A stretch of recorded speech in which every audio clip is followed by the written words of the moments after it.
আমার স্বামী মারা যাওয়ার পর বাড়িতে একজন পুরুষই ছিলেন। আমার শ্বশুর, যার নাম এখন আমি রমেশজি বলব। তিনি আমার খুব খেয়াল রাখতেন এবং প্রায়ই গভীর রাতে আমাকে তার ঘরে ডাকতেন। এক রাতে রমেশজি আমাকে তার ঘরে ডেকে বিছানার চাদর বদলাতে বললেন। আমি যখন ঝুঁকে কাজ করছিলাম, তিনি পেছন থেকে আমাকে ধরে ফেললেন। আমিও আমার স্বামী ছাড়া অনেক মাস ধরে একা ছিলাম এবং সেই মুহূর্তে আমি তাকে থামানোর চেষ্টা করিনি। সেই রাতে রমেশজি আমার সাথে সময় কাটালেন। পরের দিন আমার শাশুড়ি, যাকে আমি এখন মঞ্জু মা বলব, আমাকে ডাকলেন। বোমা, একটু জল আনো। তোমার শ্বশুর এসেছেন। তার কথা শুনে আমি আমার ঘর থেকে বেরিয়ে এলাম। আমি জানতাম না তিনি কোনো শ্বশুরের কথা বলছেন। কারণ আমার আসল শ্বশুর তো 3 বছর আগে মারা গেছেন। আমি রান্নাঘর থেকে জলের গ্লাস নিয়ে হলে পৌঁছলাম। সেখানে একজন ব্যক্তি বসেছিলেন যাকে শ্বশুরের বয়সের মনে হচ্ছিল না। আমি ভাবলাম হয়তো কোনো আত্মীয় হবে। আমি সেই ব্যক্তিকে বললাম, ভাইজা জল নিন। মঞ্জু মা হেসে বললেন, ইনি তোমার ভাইজা নন, তোমার শ্বশুর। আমি এক মুহূর্তের জন্য হতবাক হয়ে গেলাম। তিনি বললেন, ইনি আমার দূর সম্পর্কের ভাই অজয়। মঞ্জু মায়ের বয়স 55 বছর ছিল। কিন্তু সামনে বসে থাকা অজয়কে 35 বছরের মনে হচ্ছিল। তিনি বললেন, অজয় প্রথমবার আমাদের বাড়িতে এসেছে। তুমি একে আগে কখনো দেখনি। সে কিছু দিন আমাদের সাথে থাকবে কারণ শহরে তার কিছু কাজ আছে। আমি তার কথা মেনে নিলাম এবং নাস্তা তৈরি করার জন্য রান্নাঘরে চলে গেলাম। আজ শনিবার ছিল এবং আমি বাড়িতে ছিলাম। নইলে আমাকে রোজ সকালে স্কুলে যেতে হতো, যেখানে আমি শিক্ষিকা। রাতে যখন আমি আমার ছেলেকে, যার নাম এখন আমি রোহন বলব, ঘুম পাড়াচ্ছিলাম, আমার বারবার মনে হচ্ছিল যেন আমার ঘরে কেউ ঘুরছে। অবশেষে আমি উঠলাম এবং দরজা খুললাম। বাইরে সত্যিই কেউ ছিল এবং তিনি ছিলেন অজয়। আমাকে দেখে তিনি একটু ঘাবড়ে গেলেন। আমি জিজ্ঞেস করলাম, আপনার কিছু দরকার? তিনি বললেন, না, শুধু ঘুম আসছিল না, তাই এদিক ওদিক ঘুরছিলাম। অজয়ের ঘর আমার ঘরের ঠিক পাশেই ছিল। তাই আমি তাকে বলতে পারছিলাম না যে আপনি আমার ঘরের বাইরে কেন ঘুরছেন। আমি বললাম, ঠিক আছে, এবং আমার ঘরে ফিরে যেতে লাগলাম। তখনই তিনি আমার হাত ধরে ফেললেন। তার চোখে হালকা হালকা জল ছিল। তিনি আমার চোখের জল মুছে জিজ্ঞেস করলেন, আমি কি তোমার ঘরে আসতে পারি? আমি না বলার সাহস জোগাতে পারলাম না। তিনি ঘরে এলেন এবং বিছানার এক কোণে বসে পড়লেন। রোহন সেখানে ঘুমোচ্ছিল। অজয় আমার হাত ধরে আমাকে তার পাশে বসালেন এবং বললেন, প্রিয়া, আমি তোমার চোখের জলের কারণ জানি। তোমার চোখের জলে তোমার স্বামীর স্মৃতি আছে। প্রথম সাক্ষাতেই তিনি আমার দুঃখ বুঝতে পেরেছিলেন। আমি মঞ্জু মা এবং রমেশজির সাথে 3 বছর কাটিয়েছি। কিন্তু তারা কখনো আমার চোখের জল দেখেনি। অজয় আমার হাত ধরে বললেন, যা হয়ে গেছে তা ভুলে যেতে হবে।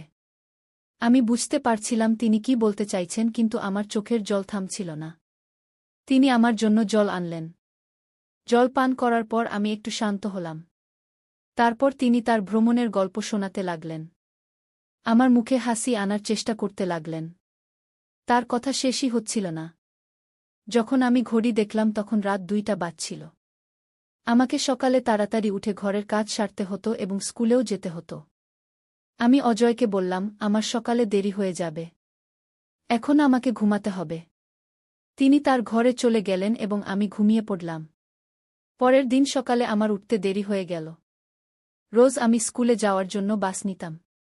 সকালে রোহন এবং মঞ্জু মাকে নাস্তা দিয়ে আমি স্কুলের জন্য বের হতে যাচ্ছিলাম। তখনই অজয় বললেন, আজ আমি তোমাকে স্কুলে ছেড়ে দেব। আমার স্বামীর পুরনো বাইক 3 বছর ধরে বাড়ির বাইরে দাঁড়িয়েছিল। আমি সপ্তাহে একবার সেটি পরিষ্কার করতাম, তাই সেটি চলার মতো ছিল।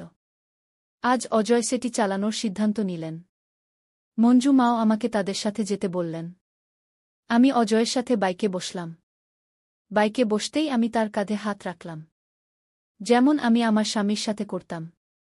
তখনই আমি মঞ্জু মায়ের দিকে তাকালাম এবং মনে পড়ল যে ইনি আমার শ্বশুর। আমি তাড়াতাড়ি হাত সরিয়ে নিলাম। কিন্তু একটু এগিয়ে যাওয়ার পর আমার হাত আবার তার কাঁধে চলে গেল। এবার যখন আমি হাত সরানোর চেষ্টা করলাম তখন তিনি আমার হাত ধরে আবার তার কাঁধে রেখে দিলেন। তিনি বললেন, লজ্জা পেও না, নিশ্চিন্ত থাকো। আমি তোমারই বাড়ির লোক। স্কুলে পৌঁছানো পর্যন্ত আমরা কথা বলতে থাকলাম। দুপুর 2টায় স্কুল শেষ হল। বাইরে বেরোতেই আমি দেখলাম যে অজয় আমাকে নিতে এসেছেন। আমি জিজ্ঞেস করলাম, আপনি এখানে কি করছেন? তিনি বললেন, প্রিয়া, আমাকে শ্বশুর মশাই বলে ডেকো না। আমার নাম অজয়। মঞ্জু মায়ের সামনে আমাকে শ্বশুর মশাই বলতে পারো, কিন্তু যখন আমরা একা থাকব তখন আমাকে আমার নাম ধরে ডেকো। তিনি জানালেন যে যতদিন তারা এখানে আছেন ততদিন তিনি আমাকে স্কুলে ছাড়তে আসবেন। বাড়ি পৌঁছানোর পর মঞ্জু মা এবং রোহানকে কোথাও দেখা গেল না। আমি মঞ্জু মাকে ফোন করলে তিনি জানালেন যে তিনি তার বান্ধবীর বাড়িতে গেছেন এবং তাড়াতাড়ি ফিরবেন। স্কুল থেকে ফিরে আমি ক্লান্ত হয়ে পড়েছিলাম, তাই নিজের ঘরে ফ্রেশ হতে চলে গেলাম। কাপড় বদলানোর সময় হঠাৎ অজয় আমার ঘরে চলে এলেন। আমি তাড়াতাড়ি বাথরুমে চলে গেলাম। তিনিও মুখ ফিরিয়ে নিলেন এবং বললেন, আমাকে ক্ষমা করো, আমার হঠাৎ আসা উচিত হয়নি। আমি কাপড় বদলে বাইরে এসে জিজ্ঞেস করলাম, আপনার কিছু লাগবে? তিনি বললেন, প্রিয়া, আমার খুব খিদে পেয়েছে। শুনেছি তুমি খুব সুস্বাদু বেগুন ভাজা বানাও। আজ তোমার হাতের স্বাদ নিতে চাই। আমি রান্নাঘরে বেগুন ভাজা বানানোর সিদ্ধান্ত নিলাম। অজয়ও আমার পিছনে পিছনে রান্নাঘরে এলেন। সবজি বানানোর সময় হঠাৎ গরম তেলের ছিটে অজয়ের বুকে পড়ল, তিনি ব্যথায় কাতরে উঠলেন। আমি আমার ঘর থেকে ক্রিম এনে তার বুকে লাগালাম। সেই সময় আমি তার খুব কাছাকাছি ছিলাম। আমার মনোযোগ ক্রিম লাগানোর দিকে ছিল, কিন্তু আমার মন অন্য কোথাও চলে যাচ্ছিল। তিনি বললেন, তোমার হাত যেমন আমার বুকের উপর চলছে তেমনি আমার সমস্ত ব্যথা উধাও হয়ে গেছে। আমি তার মুখের দিকে তাকালাম তো তার অবস্থা ঠিক মনে হল না। আমি ধীরে ধীরে তার থেকে দূরে সরে যেতে লাগলাম। তখনই মঞ্জু মা সেখানে চলে এলেন। আমাকে অজয়ের এত কাছাকাছি দেখে তিনি আমাকে অদ্ভুত চোখে দেখতে লাগলেন। আমি চোখ নামিয়ে নিলাম এবং নিজের কাজে লেগে গেলাম। মঞ্জু মা এই বিষয়ে কিছু বললেন না। কিন্তু এখন তার আমার পিছনে থাকাটা আমাকে খটকা লাগতে লাগল। আমি তাকে অভিযোগ করার সাহস জোগাড় করতে পারলাম না। রোহান এখন তার নতুন দাদুর সাথে খুব মিশে গিয়েছিল।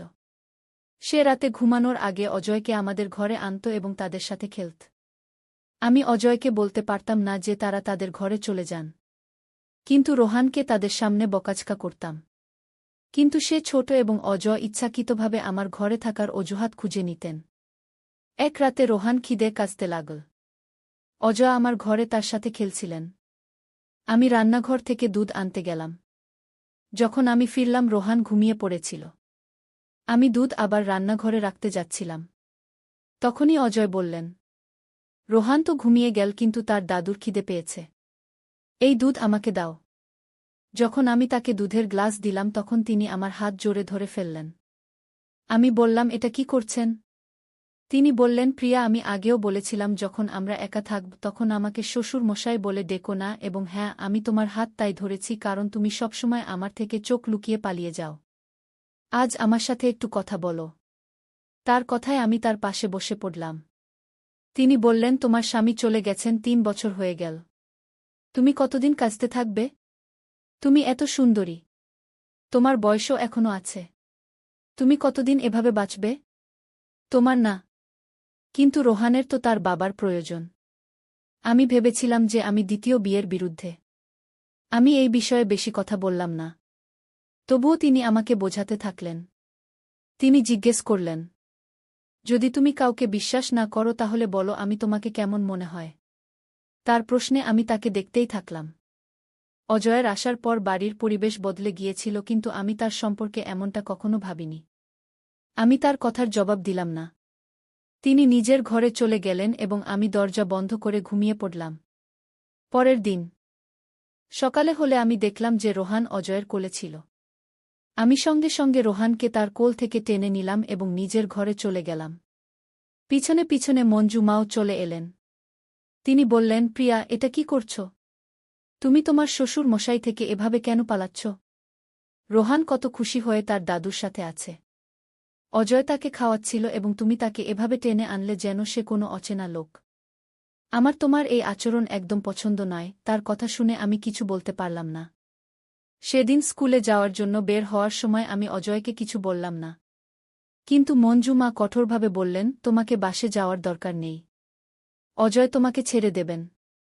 আমি চুপচাপ অজয়ের সাথে বাইকে বসে পড়লাম। স্কুলে পৌঁছানোর সময় আমি চুপ ছিলাম। স্কুলের গেটে আমাকে ছেড়ে দিয়ে অজয় বললেন, প্রিয়া, তুমি কি আমার উপর রাগ করেছ? আমি তার দিকে তাকালামই না এবং স্কুলে চলে গেলাম। স্কুলে আমার বান্ধবী নেহা আমাকে বলল, প্রিয়া, গত কয়েকদিন ধরে আমি দেখছি অজয় তোমার সাথে কেমন কথা বলছে। তোমাকে স্কুলে ছাড়তে আসে। মনে হয় তার মনে তোমার জন্য কিছু বিশেষ আছে। আমি তার কথার উত্তর দিইনি। কিন্তু এই সব আমার কাছে অদ্ভুত লাগছিল। অজয়ের আমাদের বাড়িতে আসার আসল উদ্দেশ্য কি ছিল? এটা আমি বুঝতে পারছিলাম না। তার কথা বলার ধরন শ্বশুরমশাইয়ের মতো ছিল। কিন্তু তার চোখ আমার দিকে একজন পুরুষের মতো ছিল। পরের দিন স্কুলে একটি অনুষ্ঠান ছিল। আমার সেখানে যাওয়ার একদম মন ছিল না। সেদিন মঞ্জু মা তার বোনের সাথে বাজারে গিয়েছিল। আমার দুপুর 1:00টায় স্কুলে যাওয়ার কথা ছিল। কিন্তু আমার মুড ছিল না। নেহা বারবার ফোন করে আমাকে ডাকছিল। কিন্তু আমি তার ফোন কেটে দিয়ে আমার ঘর পরিষ্কার করতে লাগলাম। তখনই অজয় আমার ঘরে এলেন। তার হাতে একটি সুন্দর শাড়ি ছিল। তিনি শাড়িটি আমার হাতে দিয়ে বললেন, এটি পরে তৈরি হয়ে যাও। আমি তোমাকে স্কুলের অনুষ্ঠানে ছাড়তে আসব। আমি বললাম, আমার কোথাও যেতে হবে না। আপনি কে এটা ঠিক করার যে আমার কোথায় যেতে হবে? তিনি বললেন, তোমার কথা ঠিক। আমি এটা বলি না যে তুমি কি করো। কিন্তু আমি চাই যে তুমি কখনো নিজের জন্য সাজো। আজ নিজেকে সাজিয়ে দেখো। তুমি আরও সুন্দরী লাগবে। তার কথায় আমার মুখে এত প্রভাব পড়ল যে আমি সেই শাড়ি পরে তৈরি হয়ে গেলাম। যখন আমি তৈরি হয়ে দরজা খুললাম তখন অজয় বাইরে দাঁড়িয়েছিলেন। তিনি আমার হাত ধরে আমাকে ঘরে নিয়ে যাওয়ার চেষ্টা করলেন। তিনি নিজের হাতে আমাকে লিপস্টিক লাগিয়ে বললেন, এই নীল রং তোমার উপর খুব মানাচ্ছে কি। তখনই মঞ্জু মা রোহনের সাথে ঘরে এসে গেলেন। আমাকে রঙিন পোশাকে দেখে তিনি আমার প্রশংসা শুরু করে দিলেন। আগে তিনি আমাকে সাদাসিধা থাকতে বলতেন, কিন্তু আজ আমি অজয়ের কথা কিভাবে মেনে নিলাম এটা আমি বুঝতে পারলাম না। অজয় আমাকে বাইকে করে স্কুলে ছাড়তে এলেন। আমার কিছু বান্ধবী অজয়কে আমার স্বামী ভাবছিল এবং বলছিল যে আমাদের জুটি খুব ভালো লাগে। এটা শুনে অজয়ের মুখে খুশি ছিল। কিন্তু আমি সবাইকে পরিষ্কার বলে দিলাম, ইনি আমার স্বামী নন, আমার শ্বশুরমশাই। এটা শুনে সবাই অবাক হয়ে গেল। অনুষ্ঠানের পর অজয় আমার সাথেই রইলেন। বাড়ি ফেরার সময় বাইকে আমার হাত অজান্তেই তার কাঁধে চলে গেল। অর্ধেক রাস্তা পর্যন্ত আমার হাত সেখানে রইল। হঠাৎ আমার হুঁশ এল এবং আমি হাত সরিয়ে নিলাম। আমার বুঝতে পারছিলাম না যে আমার এমন কেন মনে হল। বাড়ি পৌঁছতেই মঞ্জু মা রোহনকে নিয়ে বাজারে গিয়েছিল। আমি জানতাম যে তারা অন্তত 2 ঘন্টা ফিরবে না। আমি অজয়কে আমার ঘরে ডাকলাম এবং আমার ব্লাউজের দড়ি খুলতে তার সাহায্য চাইলাম। দড়ি খুলতে 2 সেকেন্ড লাগে। কিন্তু অজয়ের 1 মিনিট লাগছিল। আমি তার মুখ দেখলাম এবং তার হাত ধরে নিলাম। আমি বললাম, আমার বুঝতে এসে গেছে যে তুমি আমার কাছ থেকে কি চাও। অজয়ের হাত এখন আমার কাঁধে ছিল। তিনি বললেন, প্রিয়া, তুমি আমার উদ্দেশ্য বুঝে গেছ। আমি জানতাম যে তুমি তাড়াতাড়ি বুঝে যাবে। এখন আমি তোমাকে সবসময় সামলাব। আমি তাকে জোরে ধাক্কা দিলাম। আমি ঠিক করে নিয়েছিলাম যে এখন তাকে বাড়ি থেকে বিদায় করতে হবে। 3 বছরে আমার কাছে অনেক সম্পর্ক এসেছিল, কিন্তু আমি দ্বিতীয় বিয়ে করতে চাইনি। আমি অজয়কে বললাম, আমি জানি যে তোমার নজর আমার উপর কেমন, তুমি এখন আমাদের বাড়িতে কেন এসেছ? মঞ্জু মা সবাইকে ভাই বানিয়ে নেন এবং বাড়িতে নিয়ে আসেন। তিনি সরল। কিন্তু আমি তোমার উদ্দেশ্য বুঝে গেছি। আমার রাগ দেখে অজয় আমার কাছে এলেন। আমি তাকে একটি থাপ্পড় মারলাম এবং তাকে ধরে হোলঘরে নিয়ে এলাম। তখনই মঞ্জু মা বাড়ি এসে গেলেন এবং সব দেখে নিলেন। তিনি বললেন, প্রিয়া, এটা কি হচ্ছে? তুমি ভুলে গেছ যে ইনি তোমার শ্বশুরমশাই। তুমি অজয়ের হাত কেন ধরেছ? আমি বললাম, এর উদ্দেশ্য ঠিক নয়। এখন একে আমাদের বাড়িতে জায়গা নেই। মঞ্জু মা অজয়ের হাত ছাড়িয়ে বললেন, বেটি, এখন সত্যি বলার সময় এসে গেছে। অজয় আমার ভাই নয়। আমি তাকে একটি বিয়েতে দেখা করার পর ডেকেছিলাম। সে আমাকে তার বর বোন মেনেছিল। আমি তার স্বভাব জানতাম, তাই আমি তাকে এখানে ডেকেছিলাম। তোমার স্বামী চলে গেছে, 3 বছর হয়ে গেছে। আমি রোজ দেখি যে তুমি কিভাবে বেঁচে আছ। তুমি রাতে বকবক করো। তোমাকে এই দুঃখ থেকে বের করার একটিই রাস্তা ছিল।